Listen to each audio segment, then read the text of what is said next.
आपने फैज़ हमीद के हवाले से पहले ही बहुत सी खबरें दी हैं, आपने हर वक्त हमें अपडेट रखा है कि फैज़ हमीद का कोर्ट मार्शल हो रहा है, क्या क्या इल्ज़ामात हैं उन पर।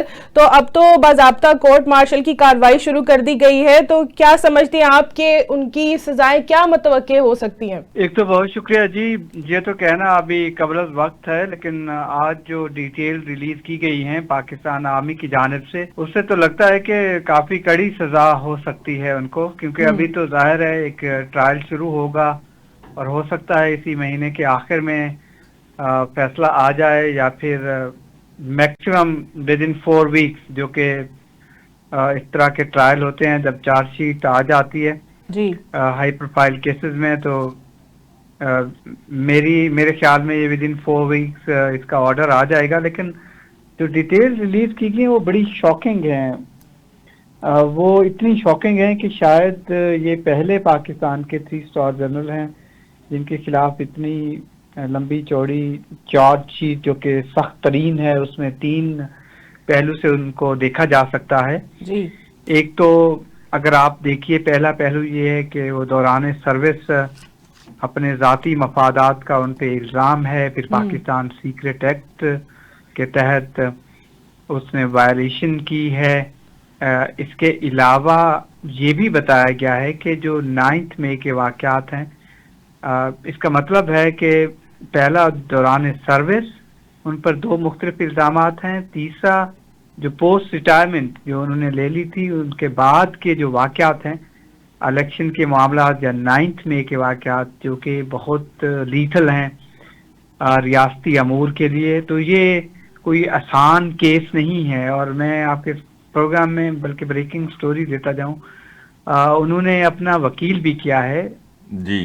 साबिक जनरल फैज़ हमीद ने अपना वकील कर लिया है। हाँ जी। लाहौर के एक नौजवान वकील हैं मियां अली इशफाक, आप उनको जानते भी हैं जी। वो रिप्रेजेंट करेंगे साबिक DGI को उस फोरम पे। अब ये जैक ब्रांच इस केस को देखेगी, हो सकता है लेफ्टिनेंट जनरल का लेवल का एक अफसर जज हो या फिर मेजर जनरल लेवल का जज हो, उनके साथ 3 और सपोर्टिंग स्टाफ और एक जैग मेंबर ब्रांच होगा। तो ये बड़ा हाई प्रोफाइल केस है। आप देखना है कि इस केस से जुड़े किरदार जो हैं, क्योंकि वो अकेले नहीं हैं, अकेले नहीं। अब देखना ये भी है कि अगर ये इन्वेस्टिगेशन जो उनके खिलाफ हो रही है या चार्जशीट आएगी इस केस में, सिविलियन कौन से होंगे। क्या कुछ हल्के तो ये भी दावा कर रहे हैं कि ये उस वक्त की जो हुकूमत थी उनके कुछ अहम किरदार इसमें अंडर इन्वेस्टिगेशन आए, और ये भी शायद हो कि कोई और 3 स्टार जनरल हो या कोई ऐसा रिटायर्ड बड़ा अफसर, पहले ही ब्रिगेडियर लेवल के तो लीड हो रहे हैं मेजर लेवल के, किसी और को इसका हिस्सा बनाया जाए। तो ये ब्रॉडर इन्वेस्टिगेशन लगती है, क्योंकि 9 मई के वाकयात में उन्होंने बताया है क्लियर के इन्वेस्टिगेशन अभी हो रही है जी। इस चीज को शामिल कर लिया गया है जी। जो स्टेटमेंट अभी तक रिकॉर्ड हुए हैं। तो ये बड़ा हाई प्रोफाइल केस है जो कि पाकिस्तान की पॉलिटिकल एरिना में या पाकिस्तान के जो जारी हालात हैं इस पे इनका बड़ा इम्पैक्ट होगा। अच्छा, हम देखें मियां अली इशफाक मेरे भाई हैं, बरखुरदार हैं बिल्कुल, और वो पहले जिस तरह वो केस पहले पीटीआई के, आपको पता ही है, वो पीटीआई के लोगों के केस जो है ना वो लड़ते आ रहे हैं, और वो इमरान रियाज खान हों, वो कोई और भी हों, पीटीआई के सियासतदान भी हों, तो उनके भी वो केसेस वही लड़ते हैं। अब ये इनकी जो चॉइस है, ये भी तो एक देखें एक इशारा है, आप भी समझते हैं कि आ जाके फिर उनकी वकालत पे या उनके विजडम पे तो नहीं हम बात कर रहे, लेकिन एक इशारा मिल रहा है कि ये तो फिर कड़ियां तो वहीं मिल रही हैं। अब जब इस सारी चीज़ों का तो फिर गठजोड़ वैसे ही नज़र नहीं आ रहा इस तरीके से। ये अब इंतखाब फैज़ हमीद का है या उनको को मशवरा देने वालों ने कहा है, चूंकि ये इत्तेफाक तो नहीं हो सकता। नहीं, देखिए इस पे तो क्रिटिकली बहस हम कर सकते हैं, मैं मानता हूं, लेकिन अगर आप देखिए राइट है जो उनका, पीटीआई वो तो के ठीक है। सेक्रेटरी जनरल हैं पाकिस्तान तहरीक इंसाफ के सलमान अकरम राजा, ये मरियम नवाज शरीफ साहबा के भी वकील थे, रहे आपको याद होगा जी, पैनामा ठीक है। केस में। हाँ जी, ठीक है। तो वकील के पास कोई भी पार्टी आती है वो केस प्लीड करता है। ये हमारे जर्नलिस्टों के भी बड़े केसेस इन्होंने उन्होंने प्लीड किए हैं और जी, फ्री ऑफ बिल्कुल। कास्ट किए हैं। वो खुद भी वो तो जर्नलिस्ट भी रहे हैं कुछ, ये आपको मैं बात बताऊं। उस रुख से जोड़ना शायद मुनासिब नहीं होगा इस स्टेज पर। हाँ, लेकिन केस उनके लिए बड़ा मुश्किल है, हाई प्रोफाइल केस है और उनके लिए भी एक उनके क्रेडेंशियल में नया बड़ा केस है। अब देखना होगा कि फैमिली शायद प्लान बना रही है मेरे सोर्सेज के मुताबिक, एक और भी वकील शायद वो करें अच्छा। और जिनका बैकग्राउंड रहा हो जैक ब्रांच के केसेस डील करने के लिए, या फिर कोई साबिक फौजी हो, अफसर हो जो कि पहले ही इस तरह के केसेस देखता रहा हो, जज रहा हो। तो वो अभी बातचीत जारी है, क्योंकि मैं भी टच हूँ फैमिली के साथ, ताकि मैं कोशिश कर रहा होता हूँ मालूमात लेने की। जी बिल्कुल। लेकिन बात यह है कि इस केस में जनरल फैज को बचाना एक लिटमस टेस्ट होगा उनके वकील के लिए भी, और जाहिर है जो भी लीगल टीम उनकी होगी उनको ये राइट भी देता है कानून, और आगे अपील के मुख्तलिफ फोरम्स हैं। तो केस अभी यूं समझिए कि एक फैसला कुल मरहले पे जरूर आया है, लेकिन अभी खत्म नहीं हुआ, इसमें बड़ा आगे जाना है अभी। अच्छा, इसमें ये भी है कि एक मजमूम सियासी अनासर की माँ पे किया है, मिली भगत के साथ किया है, तो फिर इमरान खान साहब की तरफ भी बात जाएगी या जा सकती है? मेरे ख्याल में चली गई है। हाँ, अभी जाएगी नहीं, चली गई है। अब देखना ये है कि उनके साथ और कौन होते हैं और उनके जो केसेस हैं वो किस नेचर के तहत प्लीड होते हैं। आया कि वो सिविलियन उसके तहत होंगे या उनको अभी मिलिट्री कोर्ट में ट्रायल होगा। ये आने वाले चंद दिनों में चीजें क्लियर हो जाएंगी।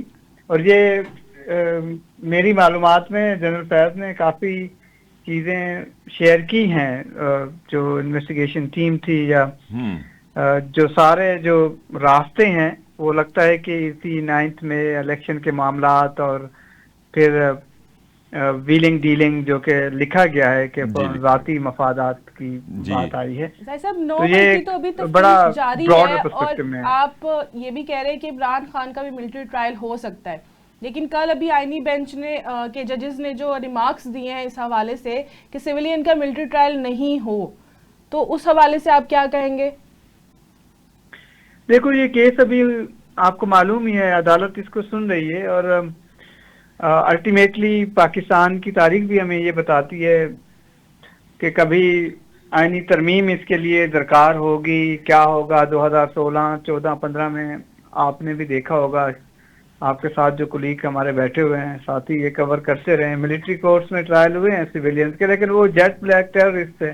पाकिस्तान में उस वक्त आर्मी पब्लिक स्कूल पे अटैक हुआ था, दहशतगर्दी की टॉप पे वो थी। एक मखसूस दौरानिए के लिए इजाजत दी गई थी कि आप इनका ट्रायल करें। अब ये सिविलियन हैं, अगर इमरान खान का मिलिट्री ट्रायल होता है ये बड़ी बैड प्रेसिडेंट्स होगी। दूसरे जो उनके साथी सियासतदान हैं या साबिक वज़ीर आज़म हैं, जब बहुत हाईएस्ट पोस्ट पे रहने वाले सिविलियन, और फिर जनरल बाजवा को अगर इन केस हम बातचीत को बढ़ाने के लिए ये कह सकते हैं कि अगर इन केस उनसे पूछताछ शुरू हो जाती है तो ये पंडोरा बॉक्स उस तरफ चीजें चली जाएंगी जब बड़ा मुश्किल हो जाएगा सिविलियन को ट्राई करना।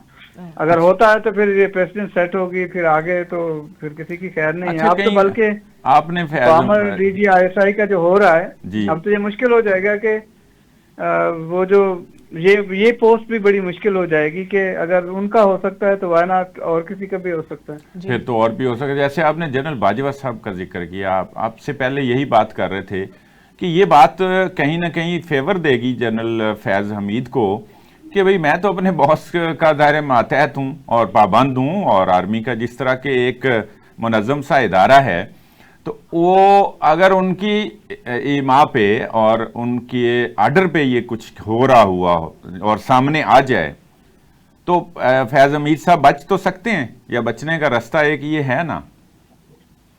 नहीं, आपने बड़ी पते की बात की है, इसमें बड़ी डेडिकेटेड और थिन लाइंस हैं, 3 पॉइंट्स हैं। मैं चाहूंगा कि आप मुझे वजाहत का मौका दें। जी जरूर। नंबर 1 ये है कि जब वो डायरेक्टर जनरल, मेजर जनरल की पोजीशन में पाकिस्तान की ISI में थे, वो उस वक्त भी एक पॉलिटिकल या दूसरा रोल प्ले कर रहे थे, जिसमें TLP का धरना हुआ या दूसरी चीजें हुई थी। आपको याद है इस्लामाबाद में पूरा बावसातत फैज हमीद थी।